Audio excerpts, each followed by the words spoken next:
Bonjour à tous, cet été vous avez prévu de remonter le Tourmalet ou même d'améliorer votre chrono dans le Ventoux. Aujourd'hui on va voir ensemble 5 astuces pour pouvoir progresser dans l'école. Allez, c'est parti.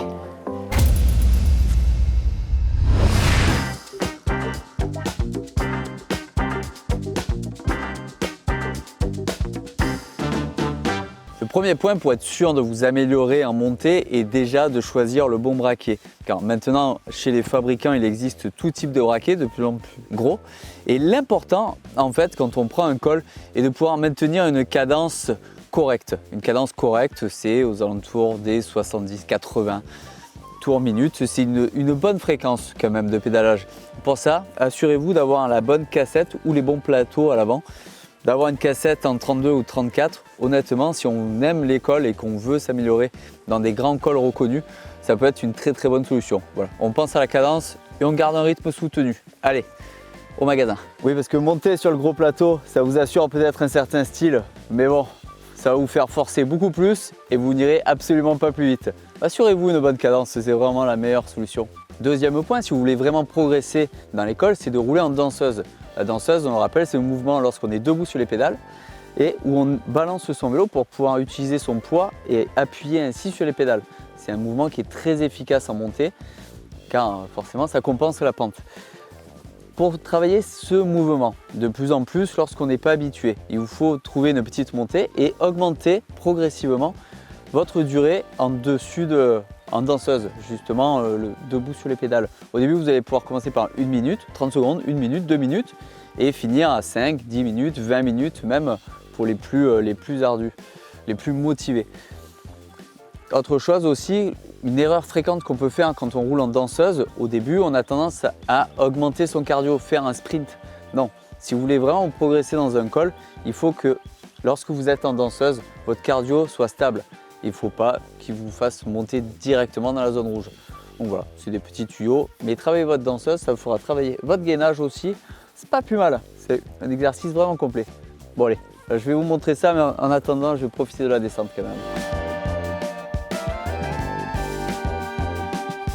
Autre point pour vous entraîner à progresser en montagne, même si vous n'avez pas de col autour de chez vous. Déjà, premièrement, vous pouvez faire des intensités, des 30-30, des 40-20. Ça, c'est des choses qui fonctionnent très bien. Vous pouvez faire aussi du Zwift ou du home trainer, du home trainer sur Zwift chez vous, en suivant des programmes ou en faisant des cols dessus. C'est quelque chose qui marche aussi très bien. Mais moi, la solution, celle que je préfère, c'est de prendre un petit col ou un petit tronçon dans le col et le faire à fond plusieurs fois. Donc, c'est-à-dire que je fais des petites montées de 1 ou 2 km sur un rythme quand même assez soutenu et je fais les allers-retours. Voilà. Et grâce à ça, je peux m'améliorer sur les grands cols.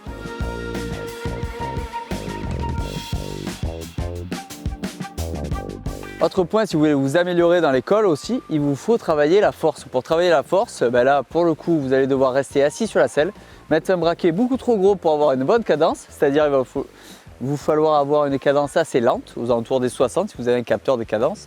Ça vous fera travailler vos fessiers, vos ischios et vos mollets et grâce à ça, vous deviendrez plus fort.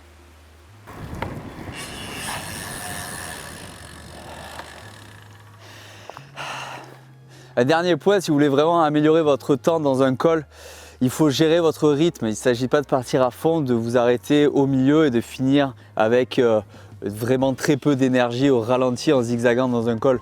Zigzaguer dans un col, c'est que quand même du 15%. Mais dans un col habituel ou même pour votre objectif, partez doucement et augmentez votre rythme au fur et à mesure de la montée. Le but, c'est d'arriver à fond en haut.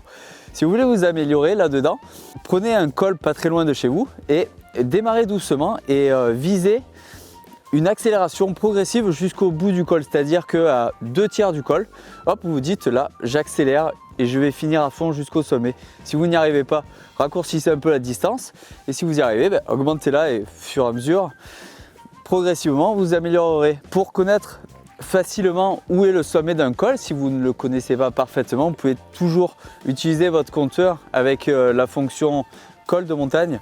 Ça vous donnera les kilomètres restants. Vous pouvez vous dire très bien à 1 km du sommet, hop, j'accélère et je finis à fond. Voilà, simple et efficace, mais ça permet de s'entraîner. Et voilà, c'était 5 conseils simples à appliquer pour pouvoir progresser dans l'école pour cet été, une fois que la neige aura fondu. Si vous voulez en rajouter un tout petit pour ceux qui aiment les statistiques, c'est de vous mettre des objectifs directement sur les segments sur Strava. C'est quand même une bonne solution aussi pour voir où on en est et quelle est notre progression. Moi, dans tous les cas, je vous dis à très vite pour une prochaine vidéo sur GCN en français. Allez, ciao ciao!